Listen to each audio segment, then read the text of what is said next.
Hello दोस्तों।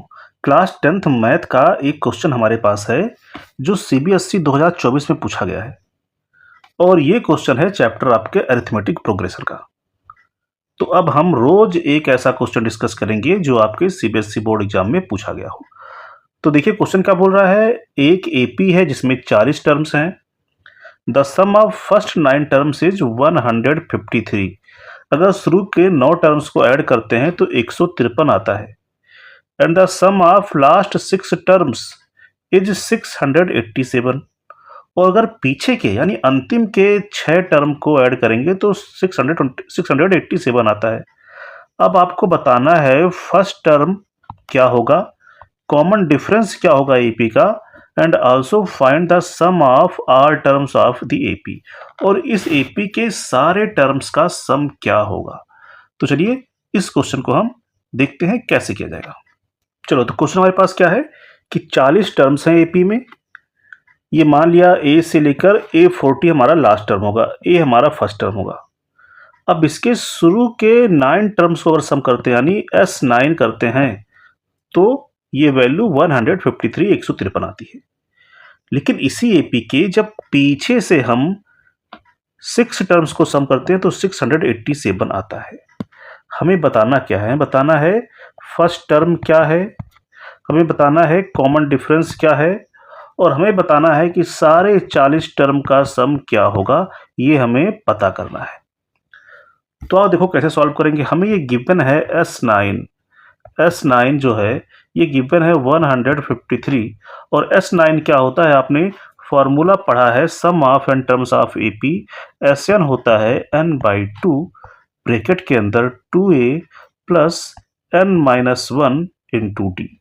ये हमारा फॉर्मूला होता है। इसी का अगर हम यूज करेंगे तो S9 की जगह पे आप लिख सकते हो क्या, S9 की जगह पे आप लिख सकते हो 9/2 और ब्रैकेट में 2a, ए तो हमें पता नहीं है, प्लस n-1 तो इनकी जगह पे 9-1 इंटू डी, ये भी हमें पता नहीं है, और ये वैल्यू 153 आ रही है। ठीक है, अब इसको और सॉल्व करेंगे जरा। 9/2 2a प्लस 8d, ये आ रहा है 153। ठीक है, equation number 1।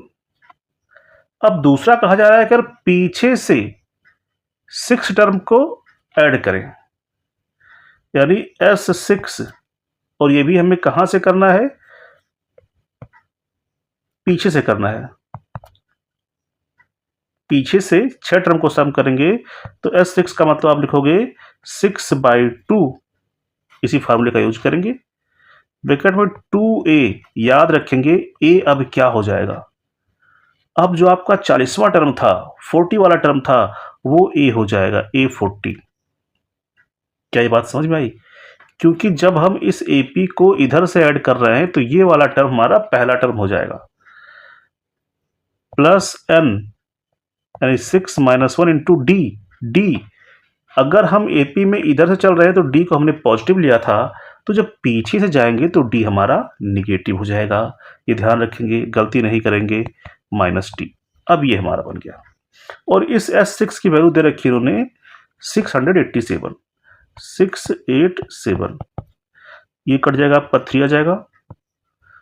2 time of A40 मतलब a प्लस 39d। ठीक है, क्योंकि किसी एपी का nth टर्म जो होता है, किसी एपी का nth टर्म जो होता है वो होता है a plus n-1 into D. इसका यूज किया हमने, तो ये हो गया हमारा प्लस 6-1 यानी 5 हो जाएगा। 5 में माइनस डी का मल्टीप्लाई करोगे तो यहाँ आ जाएगा -5d, यहाँ आ जाएगा -5d।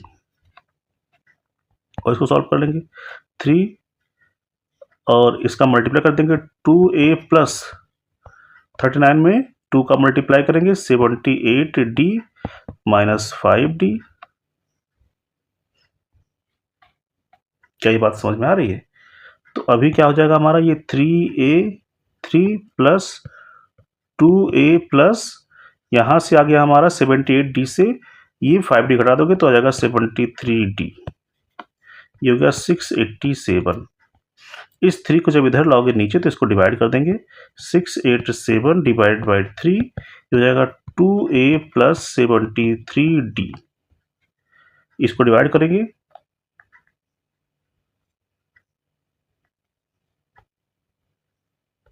229 2A प्लस 73D, ये हमारा इक्वेशन नंबर 2 हो गया।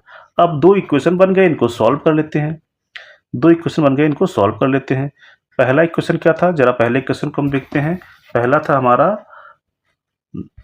हमारा क्या था, 9/2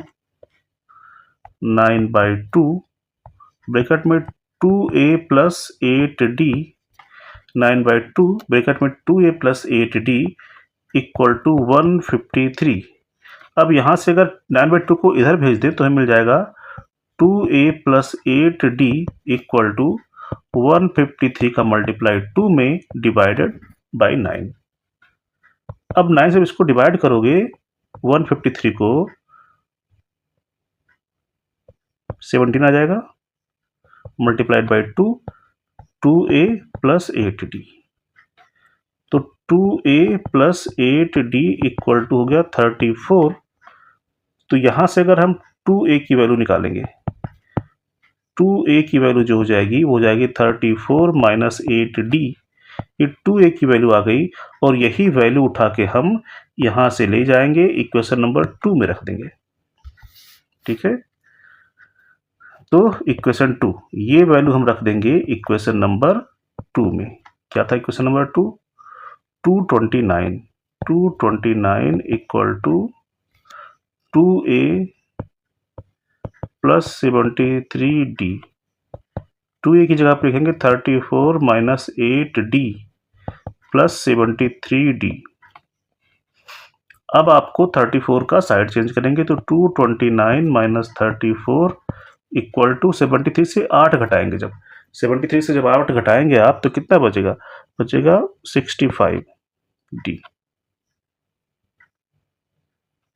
अब जब ये 229 से 24 घटाएंगे तो यहाँ आएगा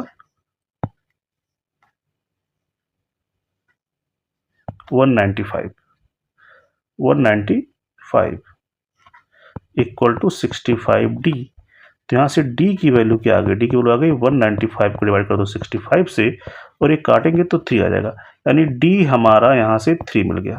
तो जब D 3 मिल गया तो किसी भी इक्वेशन से ले लें, देयरफॉर फ्रॉम इक्वेशन नंबर 1 ही हम ले लें क्योंकि हमारा छोटा इक्वेशन था।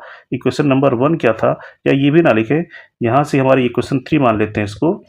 तो इक्वेशन नंबर 3 में जो हम देख रहे हैं 2A की वैल्यू 34 माइनस 8D थी, 34 माइनस 8D।